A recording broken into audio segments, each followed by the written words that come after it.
شروع اللہ کا نام لے کر جو بڑا مہربان نہایت رحم والا ہے۔ حامیم، اس کتاب روشن کی قسم کہ ہم نے اس کو ایک مبارک رات میں نازل فرمایا، ہم تو خبردار کرنے والے ہیں۔ اسی رات میں تمام حکمت کے کام فیصل کیے جاتے ہیں، یعنی ہمارے ہاں سے حکم ہو کر بے شک ہم ہی فرشتوں کو بھیجتے ہیں۔ یہ تمہارے پروردگار کی رحمت ہے، وہی تو سننے والا ہے، جاننے والا ہے۔ آسمانوں اور زمین اور جو کچھ ان دونوں میں ہے سب کا مالک، بشرطے کہ تم لوگ یقین کرنے والے ہو۔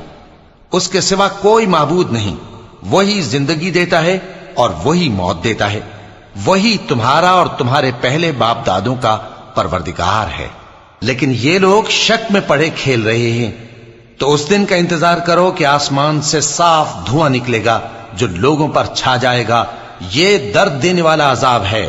اس وقت وہ کہیں گے کہ اے پروردگار، ہم سے اس عذاب کو دور کر، ہم ایمان لاتے ہیں۔ اس وقت ان کو نصیحت کہاں مفید ہوگی، جبکہ ان کے پاس پیغمبر آ چکے جو ہمارے احکام کھول کر بیان کر دیتے تھے۔ پھر انہوں نے ان سے منہ پھیر لیا اور کہنے لگے، یہ تو سکھایا پڑھایا ہوا ہے، دیوانہ ہے۔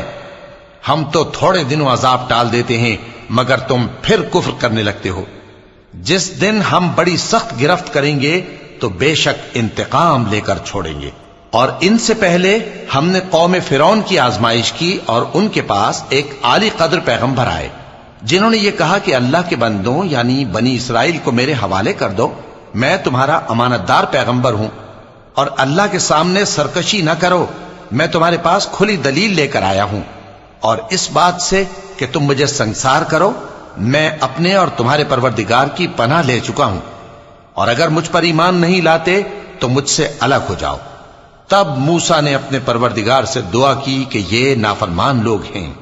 اللہ نے فرمایا کہ اچھا، میرے بندوں کو راتوں رات لے کر چلے جاؤ، اور فرعونی ضرور تمہارا تعاقب کریں گے، اور سمندر سے کہ ٹھہرا ہوا ہوگا پار ہو جانا، تمہارے بعد وہ پورا لشکر ڈبو دیا جائے گا۔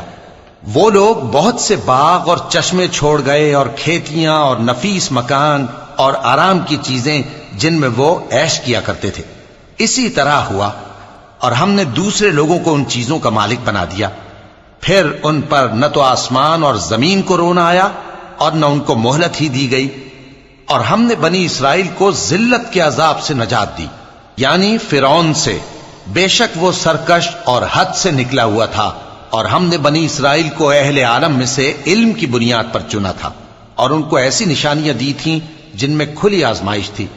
یہ لوگ یہ کہتے ہیں کہ ہمیں صرف پہلی دفعہ یعنی ایک بار مرنا ہے اور پھر اٹھنا نہیں، پس اگر تم سچے ہو تو ہمارے باپ دادا کو زندہ کر لاؤ۔ بھلا یہ اچھے ہیں یا تبا کی قوم اور وہ لوگ جو ان سے پہلے ہو چکے ہیں؟ ہم نے ان سب کو ہلاک کر دیا، بے شک وہ گناہگار تھے۔